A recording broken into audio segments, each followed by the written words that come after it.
Oke, bismillahirrahmanirrahim. Assalamualaikum warahmatullahi wabarakatuh. Waalaikumsalam warahmatullahi Waalaikumsalam warahmatullahi wabarakatuh. Waalaikumsalam warahmatullahi wabarakatuh. Alhamdulillah wassalatu wassalamu ala Rasulillah wa ala alihi wa ashabi ajmain amma ba'du.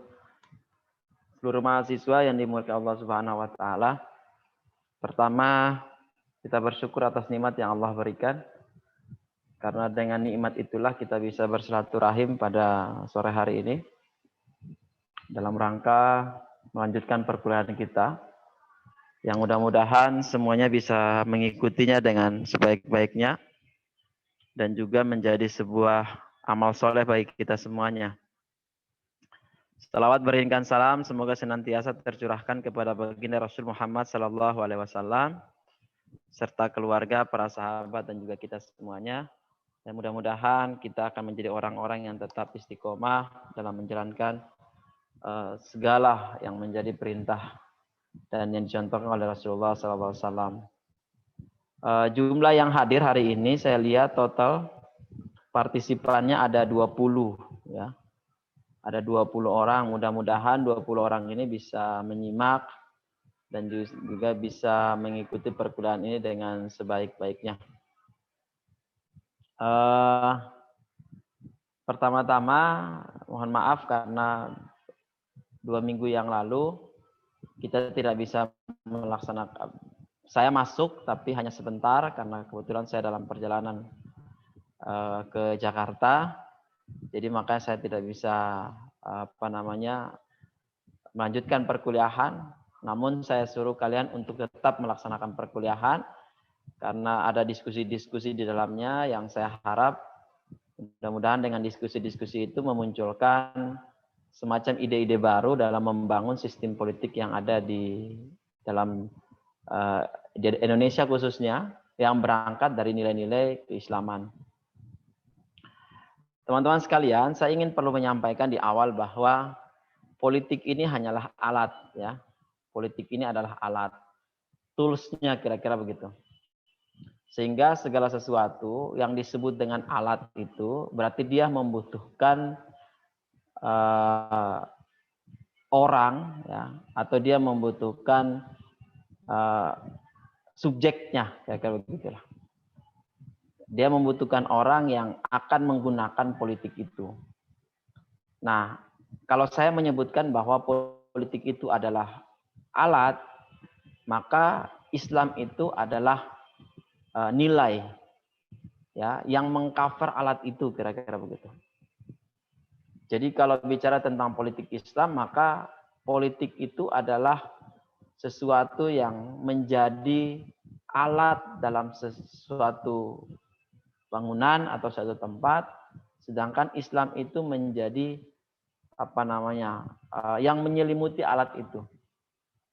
Nah, kira-kira kalau kita bicara tentang politik, sudah saya sampaikan di beberapa pekan yang lalu bahwa politik itu kan sifatnya dinamis. Apalagi kalau kita bicara tentang politik Islam. Di mana kalau bicara tentang politik Islam, maka sesuatu hal yang sangat fenomenal itu adalah bagaimana mengangkat nilai-nilai yang pernah diajarkan oleh Rasulullah Muhammad Sallallahu Alaihi Wasallam, di mana apa yang dicontohkan oleh Rasulullah itu sudah merupakan bagian yang sangat penting, ya, bagian yang sangat baik dalam membangun sebuah dinamika politik yang ada. Sehingga bisa kita kategorikan bahwa politik Islam ini adalah politik yang berangkat dari nilai-nilai keislaman, di mana ini pun juga yang menjadi sebuah nilai yang disampaikan dalam membangun komunikasi yang baik antara kita dengan Yang Maha Kuasa. Saya seringkali mengistilahkan bahwa kalau kita bicara tentang politik Islam, maka kita bicara pula tentang bagaimana nilai yang ada di dalam politik tersebut. Sehingga beberapa pekan yang lalu saya sudah menyampaikan kepada teman-teman tentang pokok-pokok fikih siasah kita, ya, fikih politik kita, dari mulai siasah dusturiyah yang berisi tentang tata negara dalam Islam, kemudian siasah dauliyah, ya, politik yang mengatur tentang hubungan antara suatu negara dengan negara yang lain, kemudian ada siasah maliyah, yakni mengatur sistem ekonomi suatu negara. Nah, ini semua merupakan fikih, ya, fikih siasah yang ada di dalam pengembangan pembelajaran yang kita laksanakan selama ini. Nah, kita tahu bahwa kekuasaan itu adalah amanah dari Allah Subhanahu wa taala yang diberikan, ya, yang diberikan kepada orang-orang yang berhak memilikinya. Jadi perlu kita garis bawahi di sini bahwa kekuasaan itu adalah amanah dari Allah Subhanahu wa taala. Nah, pemegang amanah itu adalah orang-orang yang memang Allah Subhanahu wa taala berikan, karena dengan kekuasaan tersebut dia mampu menjalankan prinsip-prinsip dasar yang baik yang berhubungan langsung dengan tatanan-tatanan nilai yang ada di dalam Islam tersebut. Bahkan Rasulullah SAW mengungkapkan dalam sebuah hadisnya yang diriwayatkan oleh Abu Dzar, ya, yang pernah saya suruh teman-teman untuk baca hadisnya, yang mana disebutkan itu bahwa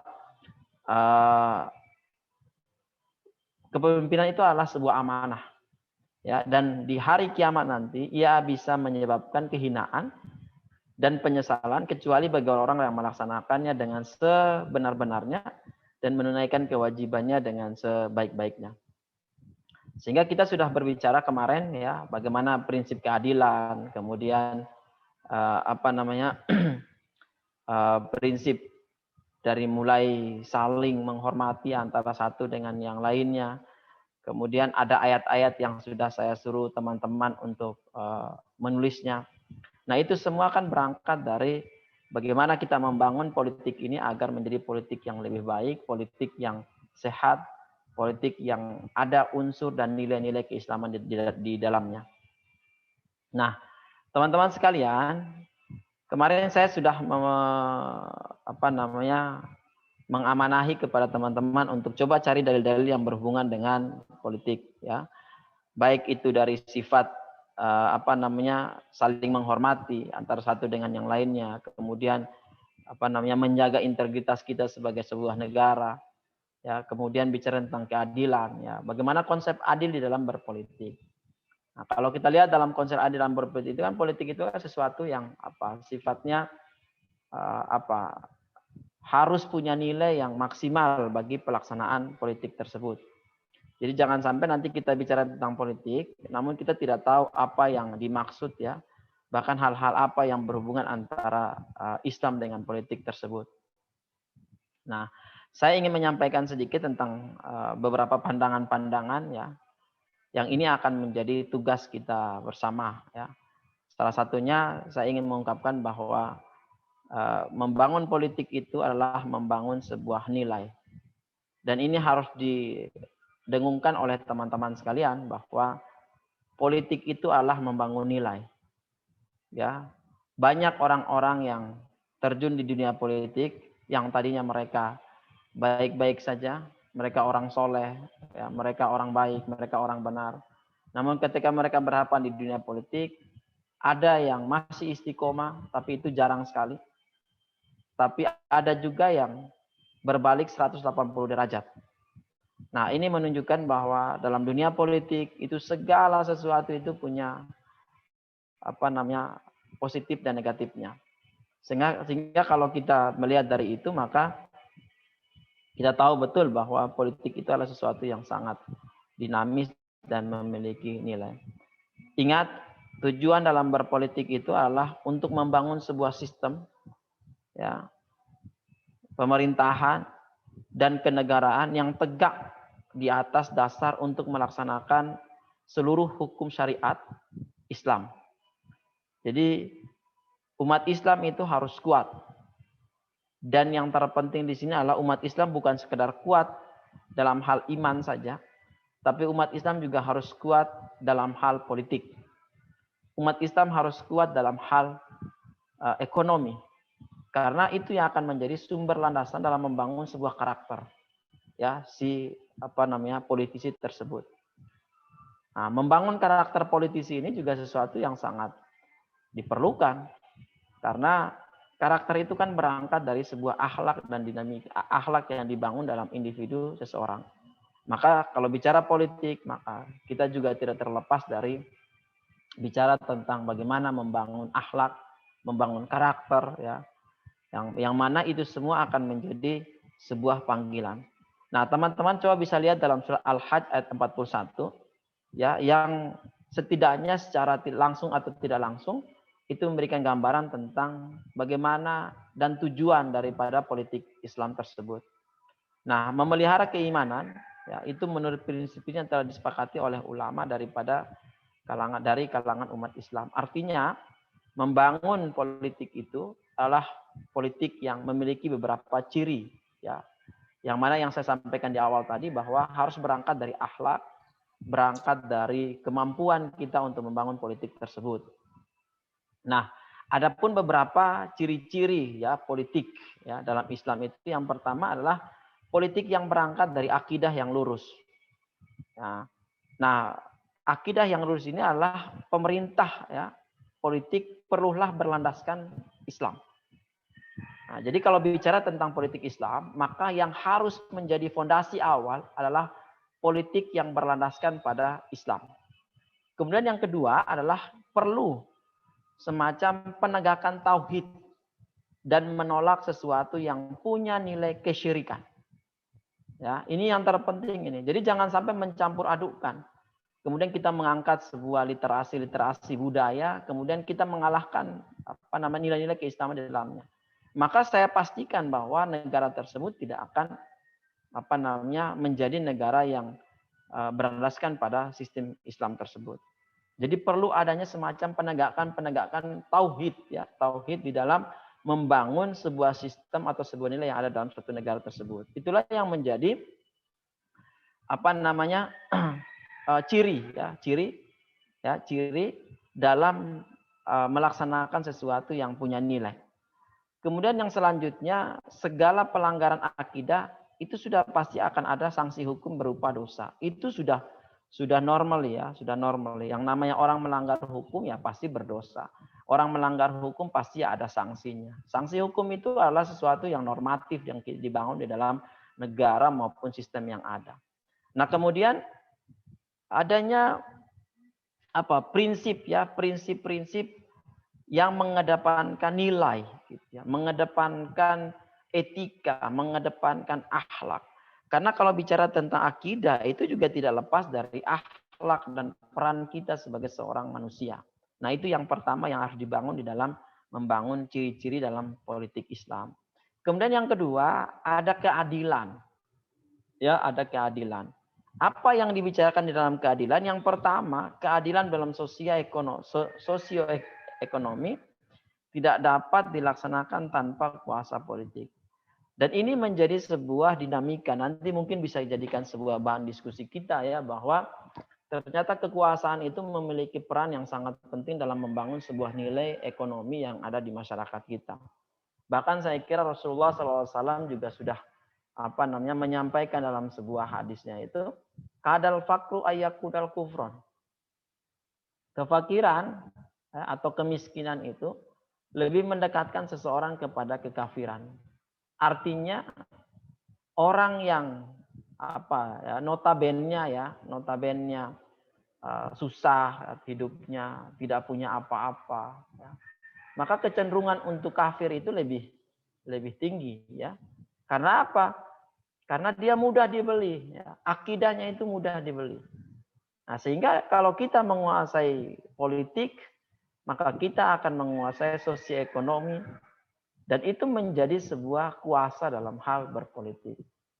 Makanya kita lihat hari ini kan persoalan-persoalan yang terjadi di bangsa kita ini. Kenapa umat Islam, mohon maaf, seringkali menjadi objek ya yang sering terzolimi dengan situasi dan keadaan. Karena kita lemah, ya, baik lemah ekonomi maupun lemah politik. Bayangkan saja untuk mengusung presiden saja sampai hari ini umat Islam belum pernah. Ya, artinya kekuasaan itu selalu dipegang oleh orang-orang yang sering menamakan diri mereka sebagai nasionalis religius.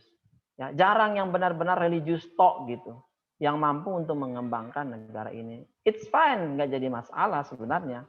Tapi pada prinsipnya adalah kita membutuhkan figur pemimpin, figur penguasa yang mampu untuk melakukan kegiatan yang punya nilai keislaman yang kafah atau yang menyeluruh.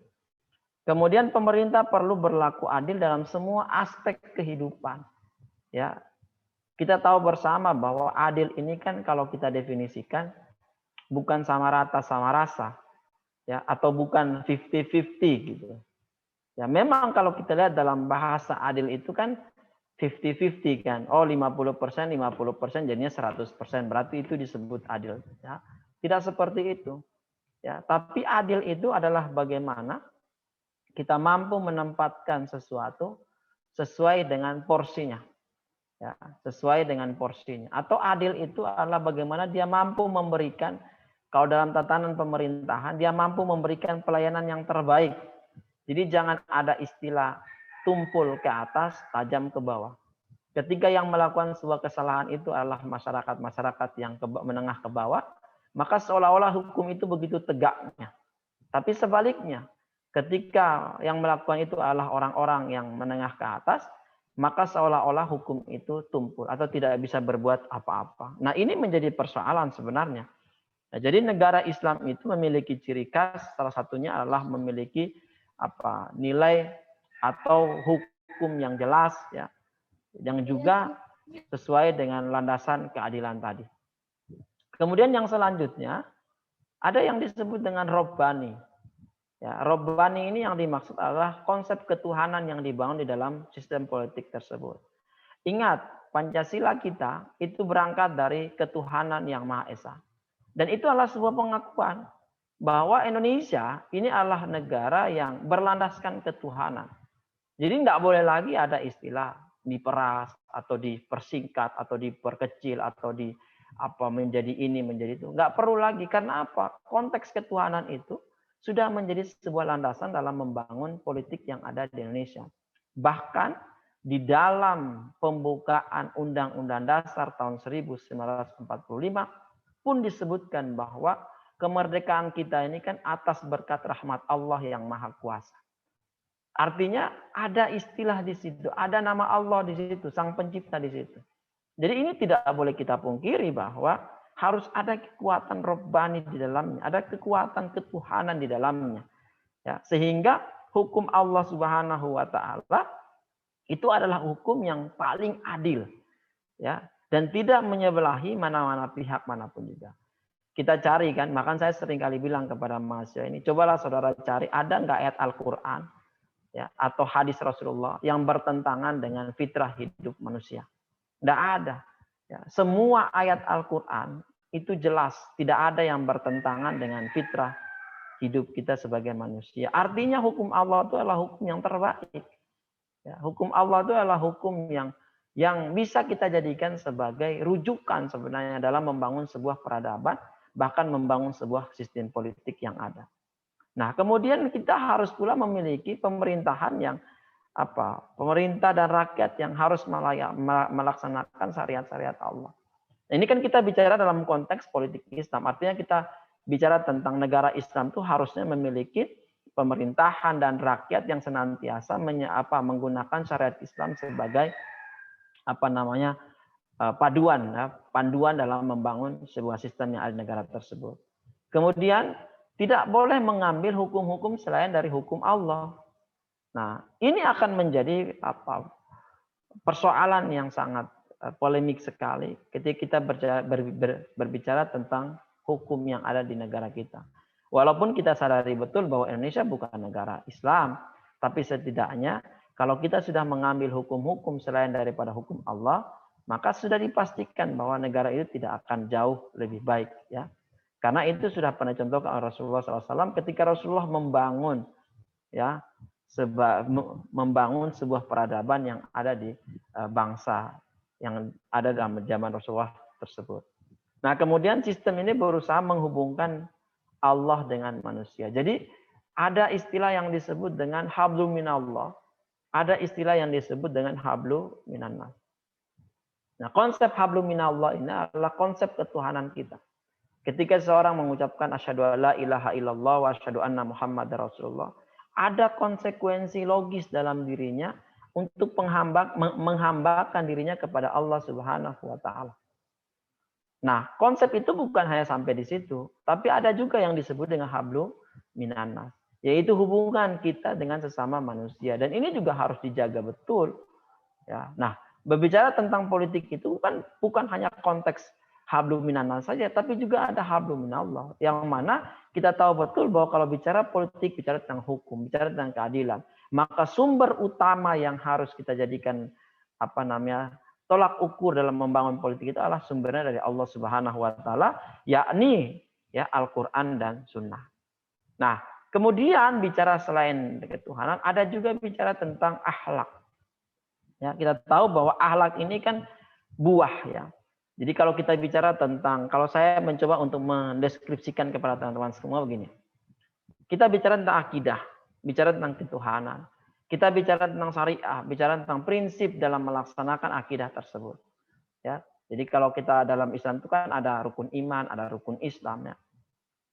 Fondasi awal kita mengucapkan asyhadu alla ilaha illallah wa asyhadu anna muhammadar rasulullah. Turunan dari pengakuan kita itu adalah dalam bentuk ibadah-ibadah yang kita kenal dengan sholat, puasa, zakat, haji. Ya. Nah, itu yang disebut dengan syariat, menjalankan syariat.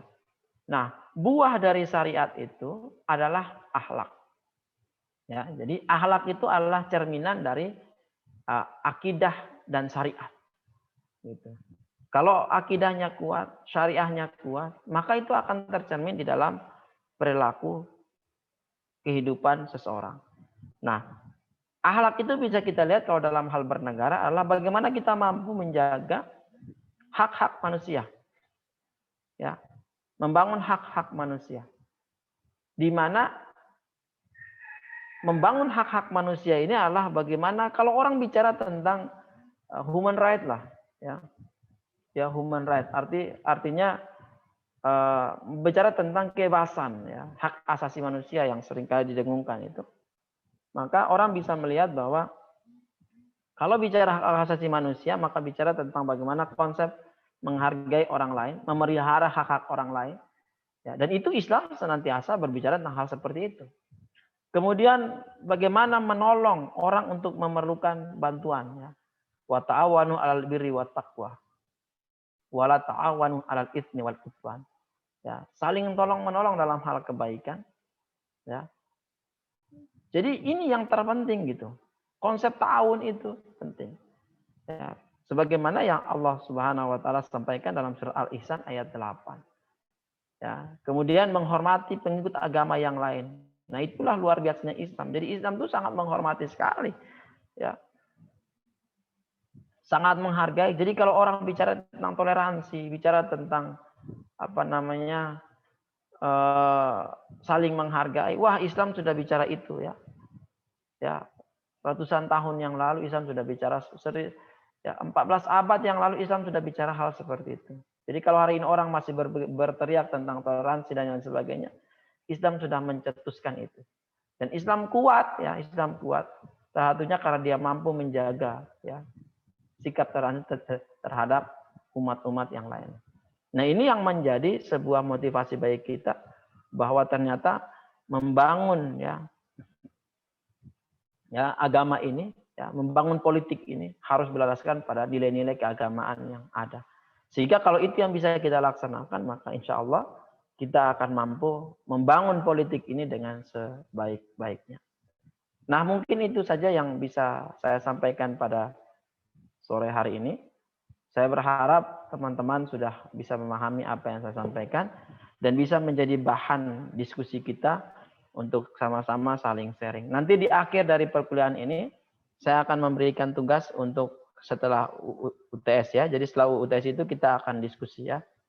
Saya akan kasih tugas untuk bikin makalah. Kemudian lagi-lagi saudara mungkin sudah tahu betul kan kalau makalah dari saya itu adalah makalah yang orisinil, tidak boleh copy paste dari internet karena ada sistem Turnitin itu.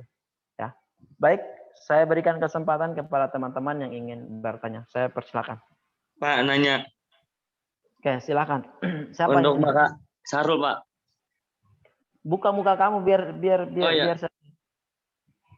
Ya, Pak, silakan. untuk makalah itu per kelompok apa sendiri-sendiri, Pak? Ya, kelompok sajalah. Nanti ada kelompok. Maka karena ini kan presentasi nanti kan? Oh, per kelompok. Presentasi. Iya. Jadi karena presentasi maka harus per kelompok ya. Ya, alhamdulillah, Pak. Oke. Terima kasih, Pak. Ya, silakan ada yang lain. Saya ingin bertanya tentang yang dipaparkan Pak Awang tadi, Pak. Oke, siap. Silakan. Tadi Pak Awang mengatakan bahwasannya dalam syariat Islam itu semuanya tidak ada yang bertentangan dengan fitrah manusia. Ketika saya berdiskusi dengan teman-teman dari GMNI dan HMI dan beberapa sepayung yang lain, ada yang bertanya sama saya gini, Pak. Sepertinya sistem Islam itu sudah tidak layak digunakan karena sudah tidak sesuai dengan perkembangan zaman. Lalu saya tanya, yang tidak sesuai atau yang sudah bertentangan dengan zaman itu di mananya gitu kan. Ya katanya kayak hukum-hukum yang itu berkenaan dengan kisos, dengan seperti orang yang mencuri, potong tangan, orang yang berzina, yang sudah menikah dilempari batu sampai meninggal, itu tidak sesuai dengan hak asasi manusia lah. Itu kan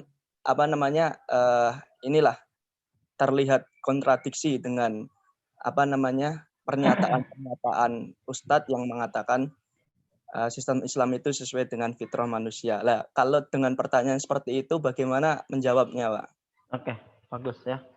Memang bagus nih, ini pertanyaan yang saya kira seringkali orang memunculkan, mencari-cari alasan ketika dihadapkan pada posisi seperti ini. Contoh, orang mengatakan begini,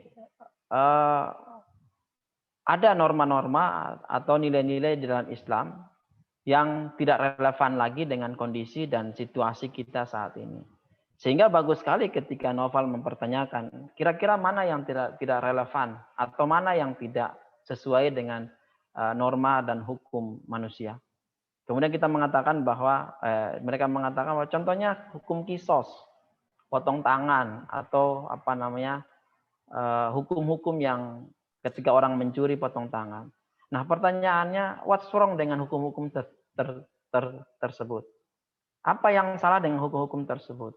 Bahkan kita lihat realitasnya ketika hukum-hukum itu tidak ditunaikan, malah makin merajalela persoalan-persoalan yang berkaitan dengan hal seperti itu. Pernah nggak kita berpikir gitu? Bahkan saya sering bilang kepada teman-teman, pernah nggak kita berpikir untuk mencoba menggunakan sistem Islam di dalam negara kita? Contoh yang mendasar saja, kita pernah menggunakan sistem berbagai macam sistem ya kita gunakan di Indonesia. Tapi kita belum mampu untuk mencoba menggunakan sistem Islam. Dalam arti ya hukum kita itu kan jangan dilihat dari salah satu sudut yang disebutkan tadi. Contoh potong tangan. Dan itu saya kira sudah Aceh ya hari ini sudah mencoba untuk menggunakan syariat Islam. Ya perlahan-lahan mulai kafah lah insya Allah. Nah nanti kita akan melihat perubahan-perubahan itu. Jadi kalau ada yang mengatakan bahwa hukum Islam tidak lagi sesuai dengan perkembangan zaman. Nah pertanyaannya hukum Islam, apakah hukum Islam hanya berlandaskan pada potong tangan dan yang lain sebagainya? Toh itu pun juga kan punya nilai manfaat. Ya buktinya hari ini orang mencuri, korupsi, kemudian dimasukkan ke penjara. Apakah ada efek jera bagi yang lainnya? Kan nggak ada. Artinya apa? Kita harus mencoba menggunakan sistem Islam. Contohnya ketika orang mencuri, orang korupsi, potonglah tangannya. Kira-kira begitu. Dan itu pun juga kan tidak sembarangan kan. Ya, jadi kalau mengatakan bahwa wah hukum Islam sudah tidak sesuai lagi dengan perkembangan zaman. Ya kita kalau menggunakan potong tangan, pernah nggak di Indonesia ini menerapkan sistem itu? Kan belum pernah. Ya, belum pernah. Kemudian kita mengatakan bahwa kan sudah tidak relevan lagi dengan perkembangan zaman. Kan nggak seperti itu kan mendefinisikan itu. Nah, saya kira perlu dicoba dulu. Mungkin saja dengan cara begitu akan ada efek jera. Nah, kalau hari ini bayangkan saja penjara KPK itu penuh. Karena tiap hari ada saja para pejabat kita yang tertangkap tangan dalam hal korupsi. Ada saja kasus korupsi. Coba kali-kali orang yang korupsi kemudian dipotong tangannya. Saya yakin akan ada efek jerah itu. Nah sekarang ini kan kita memilih hukum yang tidak punya efek jerah. Bahkan cenderung hukum yang ada hari ini kan hukum yang seolah-olah memberikan angin segar bagi mereka-mereka yang pencuri, yang korupsi, dan yang lain-lain sebagainya. Nah, jadi kalau bicara tentang hukum Islam itu kan tidak hanya sekedar bicara tentang hukum potong tangan. Toh potong tangan pun juga kan tidak sembarangan potong tangan kan. Ya, jadi saya kira ini hanya bantahan dari orang-orang yang yang mengecilkan saja ya terhadap prinsip-prinsip yang diajarkan oleh Rasulullah. Bahkan saya bilang tidak ada satupun juga ajaran Islam ya, saya berani menjamin itu. Tidak ada satupun juga ajaran Islam yang bertentangan dengan fitrah hidup manusia. Ya, jadi kalau ada yang mengatakan dengan alasan bahwa potong tangan sudah tidak relevan, ya pernahkah kita buktikan bahwa hukum Islam itu tidak bertentangan dengan atau tidak relevan dengan kondisi kita saat ini? Kita nggak pernah membuktikan itu. Apalagi kita di Indonesia kan belum membuktikan itu. Tapi yang sudah kita gunakan hari ini dengan sistem demokrasi contohnya. Ya, bagaimana demokrasi membuat mohon maaf ya, korupsi itu menjadi sesuatu yang bahkan sudah tidak asing lagi di negara ini. Ya, dan ada kekhawatiran ya, jangan sampai nanti korupsi ini menjadi sebuah budaya di masyarakat kita. Sehingga yang namanya dari mulai yang paling terkecil sampai yang terbesar dianggapnya biasa-biasa saja. Padahal itu semua kan punya efek ya. Nah, yang ingin kita hadirkan di sini adalah hukum yang memiliki efek jerah. Itu yang terpenting. Kalau hukum hanya sekedar menjadi bahan yang main-main, saya kira sama aja. Karena buktinya tidak ada orang yang jerah karena pencuri, karena korupsi. Karena apa? Hukum kita kan, ya paling hukum berapa lama sih dia di penjara? Apalagi kalau dia punya kekuasaan, dia punya uang, nggak bakal lama lah di penjara sana. Saya mohon maaf memang kalau orang sering masuk keluar lah ya rutan penjara itu bagaimana melihat kondisi para koruptor di sana. Ya artinya harus ada hukum yang saya pikir membuat efek jerah. Hari ini kan mana hukum mana kita yang memberikan efek jerah. Ketika dimunculkan hukuman mati, banyak pegiat-pegiat human right berteriak bahwa itu dianggap tidak manusiawi, tidak segala macam. Nah pertanyaannya, mereka mampu nggak memberikan solusinya? Gitu. Ya sekarang pertanyaan kembali lagi kepada teman-teman yang mengatakan bahwa hukum itu tidak relevan. Kira-kira mereka mampu nggak memunculkan sebuah hukum ya yang membuat orang itu jerah dengan perilaku itu? Ya. Itu kan pertanyaan. Coba nanti kapan-kapan Noval nanya lagi kepada mereka. Ada nggak hukum yang memberikan efek jerah terhadap hal seperti ini? Ya, kalau dianggap hukum Islam tidak sesuai dengan bertentangan dengan hak asasi manusia dan yang lain sebagainya. Nah, coba berikan contoh hukum yang mampu memberikan efek jerah. Ya. Nggak ada. Saya yakin nggak ada hukum itu. Ya, mau memiskinkan mereka, buktinya mereka nggak miskin-miskin kok. Ya. Kemudian mau masukin penjara, mau puluhan tahun di penjara pun juga kan penjara kita ada aturannya kan. Ada remisi lah, ada ini. Ujung-ujungnya bebas-bebas juga. Ketika bebas ya mereka menikmati apa yang mereka korupsi selama ini. Nah ini masalah sebenarnya. Jadi prinsipnya begini ya, saya ingin sampaikan sekali lagi bahwa harus ada efek jerah dalam hukum itu sendiri. Dan itu bisa ditawarkan. Hukum Islam bisa menjadi solusinya. Ya, dan saya yakin insya Allah kalau itu bisa kita lakukan, maka selesai ya masalah itu. Ya, gitu ya Noval ya. Iya Pak, terima kasih Pak. Nah, Noval bisa saja tanya, kira-kira mereka ada nggak solusinya? Kadang-kadang kan kita bicara tentang human right, tentang hukuman-hukuman itu. Kira-kira ada solusi nggak yang bisa memberikan efek jerah terhadap hal seperti itu? Nggak ada. Penjara bukan solusi. Ya, ini saya sampaikan sekali lagi, penjara bukan solusi. Buktinya banyak orang yang dipenjara, tapi korupsinya juga nggak ada efek bagi orang lain. Bahkan seolah-olah ditumbuh suburkan. Ya. Bahkan tiap hari ada saja berita di televisi orang masuk penjara karena korupsi. Artinya kan itu bukan solusi kan. Nah, coba kali-kali dicoba potong tangan itu. Ya. Nah, potong orang korupsi potong tangan. Saya yakin itu insya Allah akan ada efek jerahnya. Insya Allah. Ya. Artinya efek jerah di sini kan bukan hanya perbaikan dia tidak melakukan itu lagi, tapi ada semacam taubat dari seseorang ketika dia melakukan sebuah kesalahan tadi. Ya, itu ya. Allahu alam ya. Oke, silakan. Izin menanggapi Ustaz. Ya, silakan. Soal hukum Islam yang tadi disebutkan ya, seperti hukum rajam, kemudian hukum pancung dan lain-lain lah. Sebenarnya kan permasalahan hukum pancung kan juga bisa digantikan dengan fidyah ya, denda, bayaran tebusan kalau nggak ada salah. Itu kan juga termasuk dari salah satu yang sangat manusiawi, juga mengingat bahwa hukum pancung kan juga diterapkan dengan peraturan yang ketat. Terutama kan misalkan ada istilahnya jika seorang membunuh maka hukumannya akan dipancung atau dibunuh kembali. Nah, itu sesuatu yang sangat wajar gitu loh.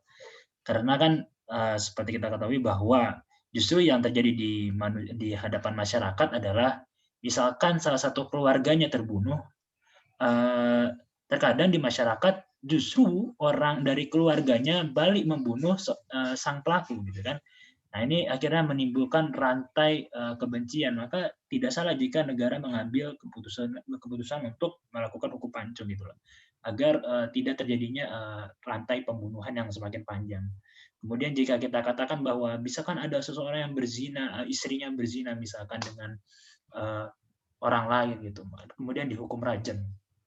Menurut saya itu menjadi sesuatu hal yang wajar-wajar saja, manusiawi saja, karena pernah ada satu kasus di mana istrinya itu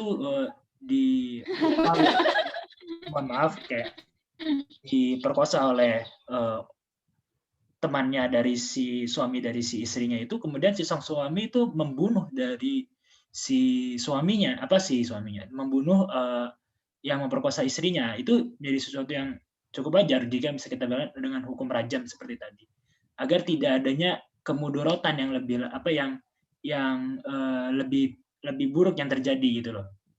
Dan juga mungkin bisa ditanyakan kepada orang yang sering menanyakan bahwa hukum pancung kemudian hukum mencuri dipotong tangannya itu sebagai sesuatu yang tidak wajar gitu ya. Itu menurut saya sebagai seorang manusia itu bisa jadi menjadi seorang wajar gitu. Misalkan kita membayangkan saja istri kita diperkosa oleh orang lain. Bawaannya mungkin seketika saya bawa golok langsung saya bacok orang itu. Itu mungkin saja gitu terjadi.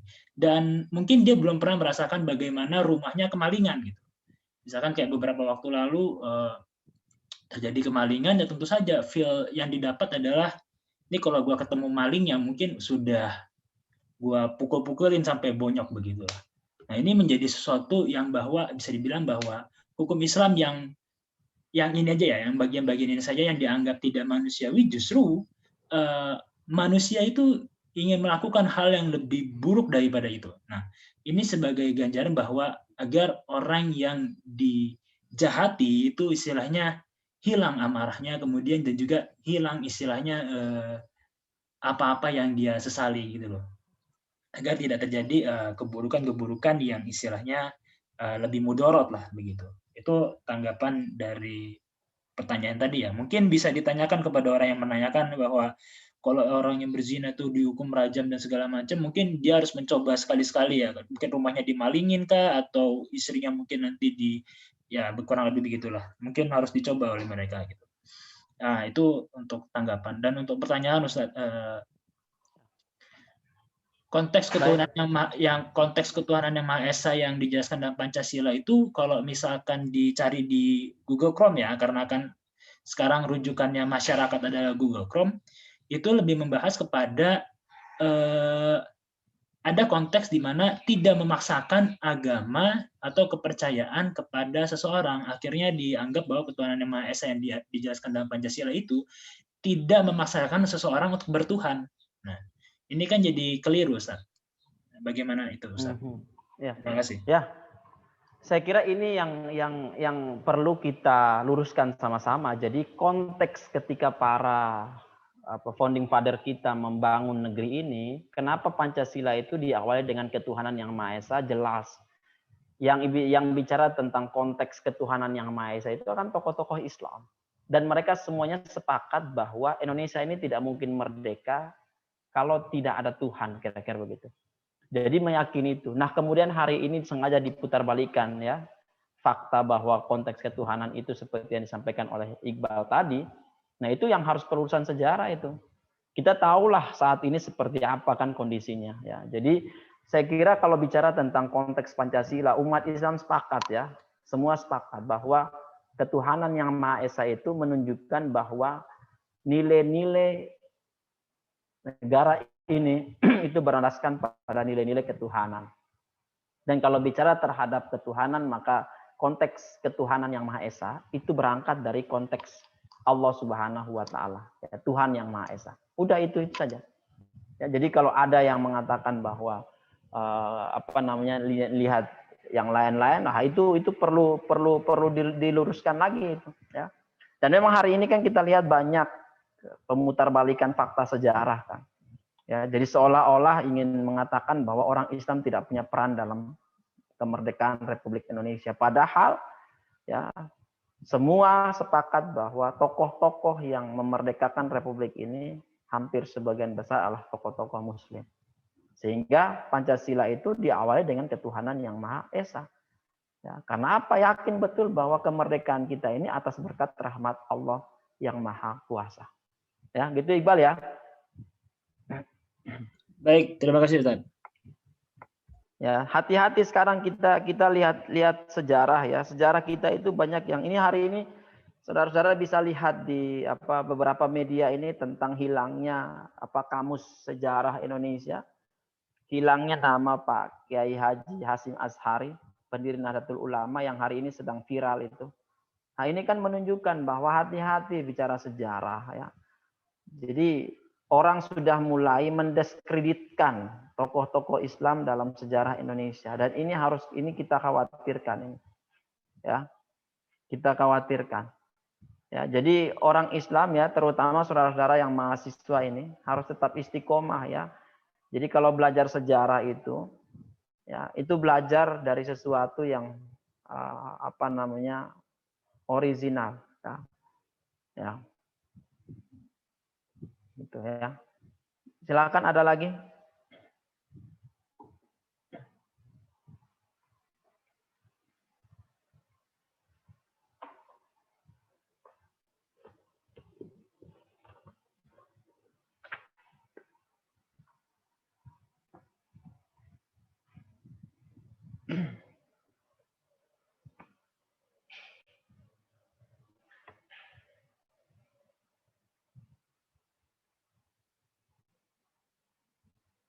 Ada lagi yang mau ditanyakan?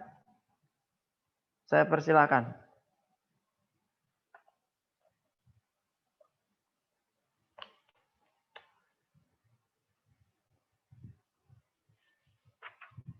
Kalau sudah tidak ada, saya pengen lanjut ke tugas ini.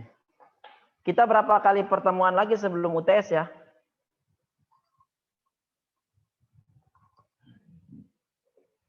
Bal? Kita berapa kali pertemuan lagi sebelum UTS?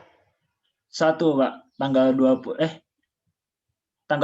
sudah UTS, Pak. Berarti hari ini terakhir. Hari ini terakhir. Saya sudah berapa kali pertemuan sih di kelas kalian? Paling yang kena libur kemarin saja, Pak.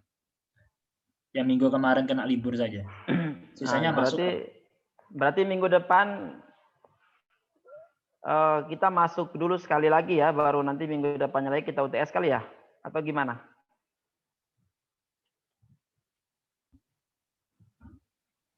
Boleh, Pak. Oke. Nggak tahu dari yang lain gimana. Gimana? Nah, kurang tahu dari teman-teman yang lain gimana.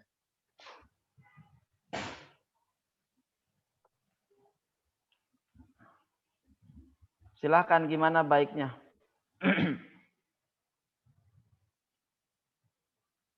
Ya, kalau gitu jumlahnya ada berapa semua tadi? 20 berapa? 26 ya? 26, Ustaz. 26 kalau dibagi 7 berapa satu kelompok? 8 kelompok. Berapa orang satu kelompok? Dibagi 7 topik ya, Ustaz? Iya. Dibagi 7 judul. 7 kali 3, 7 kali 4. Satu orang 4, satu kelompok mungkin 4, Ustaz. 3 sampai 4. 3 sampai Kedua kelompok yang 4. 4. Oke. Ya.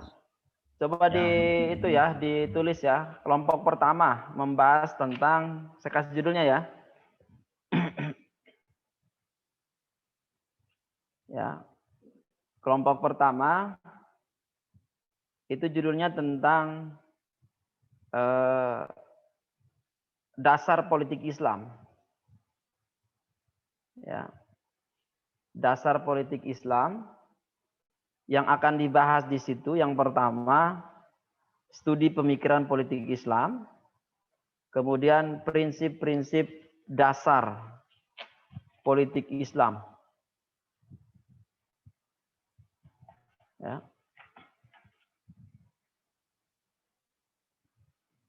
Ini siapa yang nulis nih? Iqbal ya? Ya, saya lagi nulis, Pak. Oh ya, ya. Itu untuk kemudian tujuan politik Islam, ya. Kemudian landasan hukum politik Islam. Nah, itu yang dibahas di bab 1 ya, apa di kelompok pertama. Langsung nulis ya, soalnya saya nggak tulis nih. Ya, baik, Pak. Oke, nanti bisa di-share di grup nanti ya. Kemudian kelompok kedua, kelompok 2.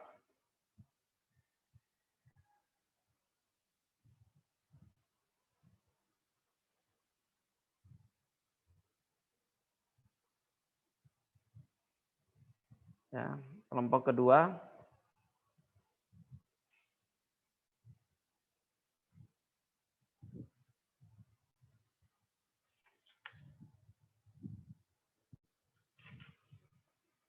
gerakan sosial keagamaan dan politik era Mekah.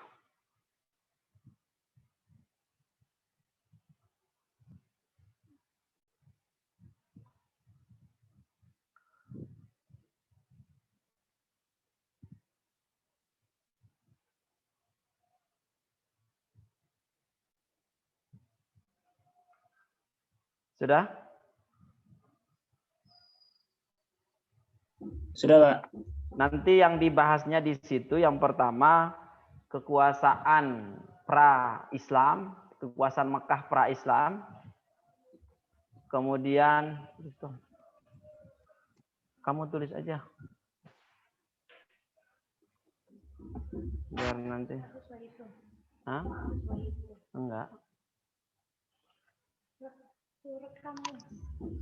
Ya, mereka rekam. Kemudian kekuasaan Mekah di zaman Rasulullah SAW.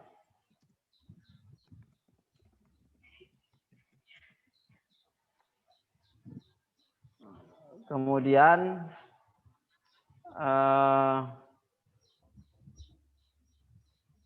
kekuasaan Mekah pasca Rasulullah. Dan yang terakhir, ya, legitimasi kepemimpinan Muhammad SAW.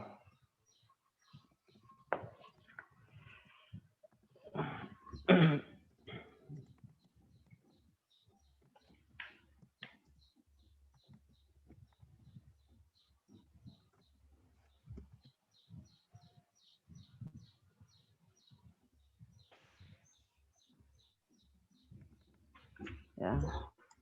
Kemudian yang selanjutnya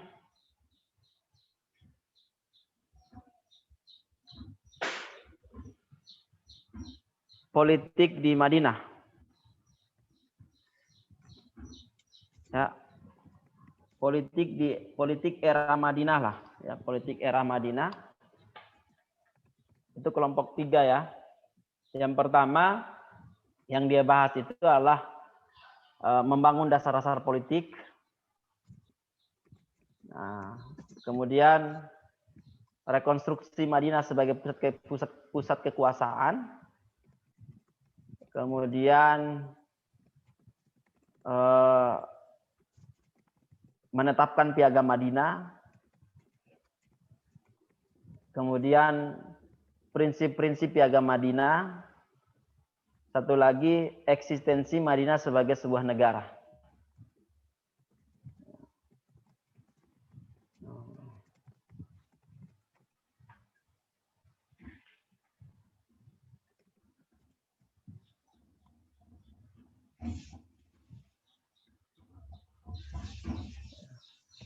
Atau Bal, cukup dulu ya 3 kelompok ya. Nanti yang lainnya saya kirim di grup aja. Saya foto tuh saya kirim di grup ya.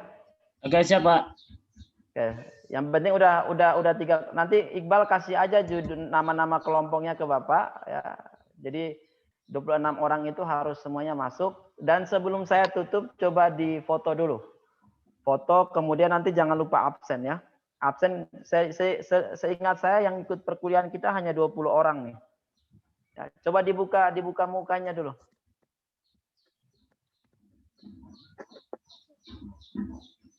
Ya, dibuka dulu biar difoto.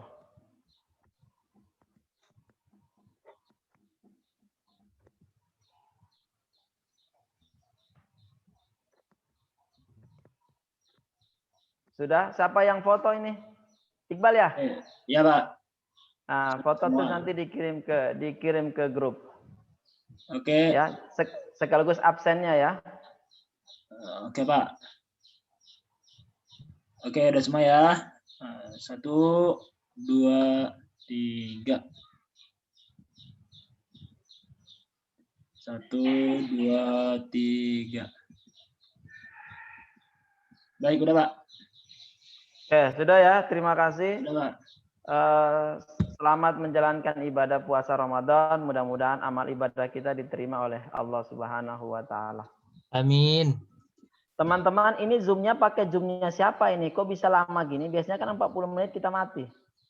Ini pakai Zoom-nya siapa? Nurul, Pak. Oh gitu. Ya, Nurul. Zoom kamu bisa dipakai lebih dari 40 menit ya? Bisa, Pak. Oh gitu. Nanti saya mau ada acara Dewan Dakwah mau itu saya pinjam Zoom kamu ya.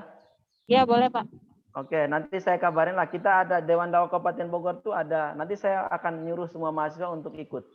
Ya, kalian wajib ikut. Kita akan membahas tentang pemikiran-pemikiran Pak Natsir ya.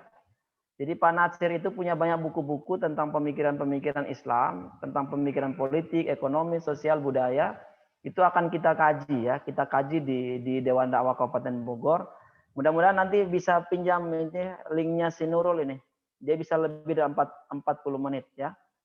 Terima kasih ya semuanya ya. Nanti saya akan suruh mahasiswa untuk ikut kajian-kajian itu ya. Insya Allah nanti yang ngisi salah satunya adalah Dr. Adian Husaini, kemudian Pak Dr. Ahmad Sastra ya. Insya Allah yang akan kita minta untuk ngisi. Dan juga tokoh-tokoh salah satunya Ustadz Didin ya, yang akan kita minta untuk ngisi tentang konsep pemikiran dakwah Muhammad Natsir. Ya, terima kasih, itu saja yang bisa saya sampaikan. Mohon maaf apabila ada kesalahan dalam hal pemaparannya. Mudah-mudahan Allah Subhanahu wa taala merahmati kita semuanya. Terima kasih, akhirul kalam. Kita tutup dulu dengan mengucapkan alhamdulillah dan doa kafaratul majlis. Alhamdulillahirabbil alamin.